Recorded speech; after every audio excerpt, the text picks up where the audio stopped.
Okay, hi guys, welcome back to another video. How are you doing?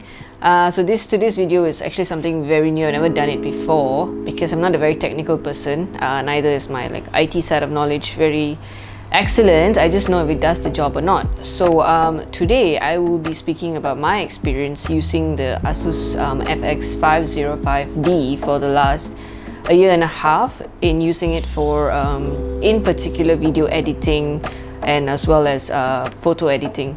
Not so much gaming, but there are many reviews out there and sample videos and articles that do say it keeps up to the job. I mean, it can play Tomb Raider, so I think it's pretty excellent for a gaming laptop as well.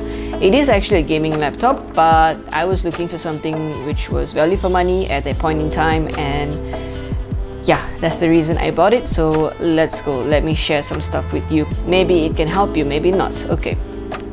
So here are the specs of the laptop. I'm just going to list it all down, maybe somewhere here. Okay.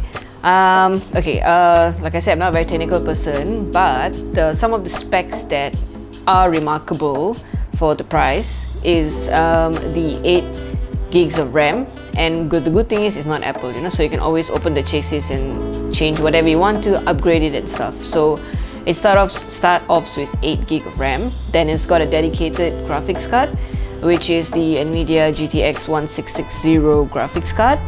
And it's also, my one is using the Ryzen 7 processor, so yeah, that is phenomenal. And it's got a 15-inch screen, such a big real estate. For video editing and photo editing, it's pretty significant. So I'm going to cut straight to the chase. Here are some examples of my workflow in Premiere Pro as well as in Lightroom. As you can see, this is a 4K footage with LUTs applied as well as some text. And I've also intensified the process by taking the video straight from my hard disk, putting it in Premiere Pro, and then also even exporting with the hard disk still plugged in. So if I were to scrub through with full resolution, it is pretty smooth. Even if there are drop frames for playback, I don't think it's that significant. If you want to edit, then yes, you have to maybe drop it to half, but it's still workable. So if you actually drop the resolution, it plays back or it even scrubs very smoothly. I don't think there's any drop frames. Okay, this is with the battery plugged in. If you remove the battery, then the max resolution at which you will get a smooth playback is half. But like I said, it's workable, right? So now let's look at exporting this just 25 seconds of 4K footage. It took 28 minutes. Usually it doesn't take so long, maybe about 10-15 minutes, but I think the reason was being, like I said, it's exporting directly from the hard disk. Okay, so in Lightroom, the workflow of editing a raw file is super smooth, right? Look at the zoom in process. Even if there is a bit of lag, it's super negligible. This is the battery plug-in, okay? And if you can look at me going through the presets here, it switches pretty instantaneously. And if I were to do it without the battery plug-in, yes, there's a bit of lag, but it is not very significant. And even exporting these images, I edit and I export, there is no issues whatsoever. Speaking of Photoshop, I am not a heavy Photoshop user, mainly because I'm yet to learn how to do it, but I just use it for very simple thumbnails and maybe removing the background. I do not experience that much of a stutter or lag or crashes, absolutely not. It works pretty fine.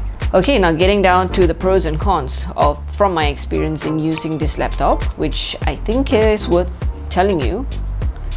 So the number one is that the screen size is 15 inches, and you and I know that if you're video editing or photo editing, the bigger the screen size, it's much easier to do it. And also is the RGB accuracy of this screen. I don't think it differs that much, because when I compare my final product on that screen with the screen of the Macs or even the iPhone, it's pretty much to the quality and the colors that I wanted. So it's not to say it's totally off, it is still workable with. Alright, number two will be the keyboard.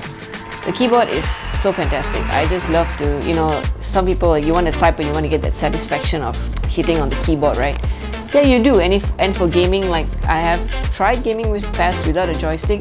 It's pretty not too bad. I mean, nobody plays games with the keyboard anymore, it's with the joystick. But if you really have to, I think it's workable. It's got a depth for you to hit it in and feel that, you know what I'm trying to say. I don't know what I'm trying to say, but it's good. Secondly is that it's got this backlight, so if you're watching something in the dark and things like that, you can always turn on the backlight. It sucks battery, but it's pretty cool. It's nice, more an aesthetic aspect of the entire laptop. It's nice. Okay, and this laptop is so solid, right? It's so solid. At the same time, I will just throw in the cons. It weighs about 2 point something kg, so it is heavy, but it's very solid, and it has passed some military grade testing. I'm not suggesting you drop it down 20 floors, but yeah, you get what I mean, right? So it's pretty solid. It's got 2 USB 3.1 ports and 1 2.1 port, so very workable with however many hard disk, mouse, keyboards and stuff. You know, with all the editing and stuff that I do, I've never really experienced, even want to classify it as heating. I mean, this is a little bit of warm is fine, but never had a heating issue. I'm not too sure about the Asus brand in the long run. If you use this for heavy work without external heating, what happens? But as far as I'm concerned, I've not experienced any significant heating issues that I even want to mention about. And the last pro will be its cost, the monies, right? So it costs about 3.8k right now. However, if you done your homework, you will know that the base model of the MacBook Air, which is just maybe about 500 bucks more, actually does a pretty decent job. So do your research and think about which brand would suit you better, what you want to compromise on, and yeah, because a lot of excellent reviews for the MacBook M1, because it can do the same thing. So yeah, but however, this has got excellent value for money.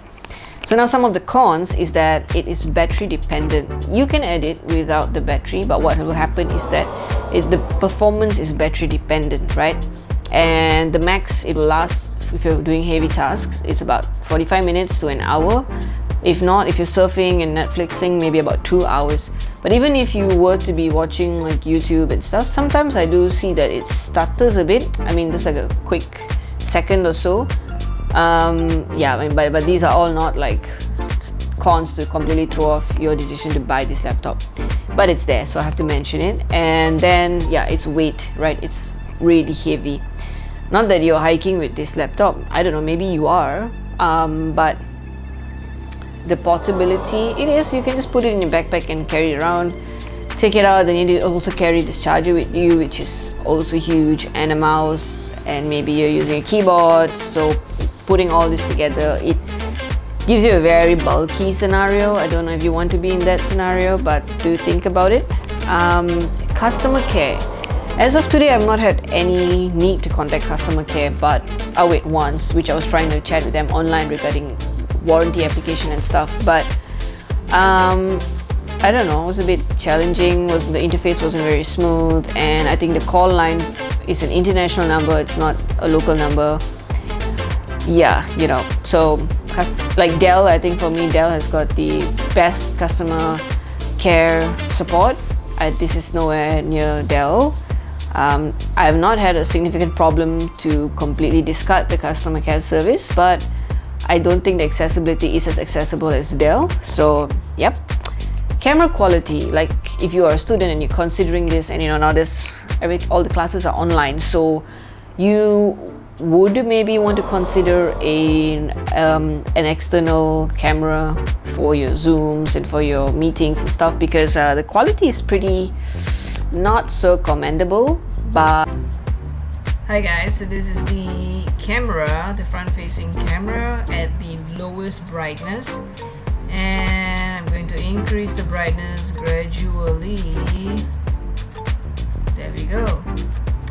But of course, any camera, you know, it's very noisy, but any camera can be made a lot better with accessory lighting.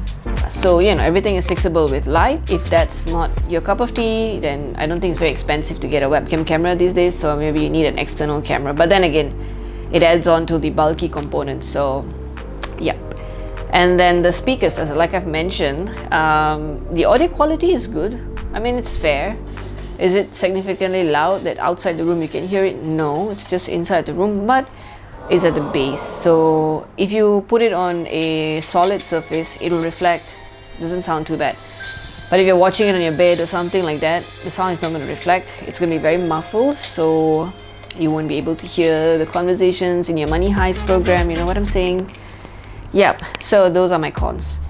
All in all, I still think it's a great laptop for entry-level content creators, you know, college design students and stuff like that, because it's only 3.8k, or maybe you can get it cheaper second-hand laptops. Yep, so if there is anything about this laptop that you felt otherwise, don't forget to share your thoughts, your comments, or even other experiences in editing or gaming, because I noticed that there are lots of gaming related reviews. Yeah, I mean, it's a gaming computer, but there are not many on video editing for using this laptop. So if you are one of them who are considering this laptop for video editing, I hope it helped you. If it did, don't forget to hit the subscribe button, and yep, stay safe and keep in touch. Don't know who is keeping in touch, but okay, yeah, keep in touch. Peace out.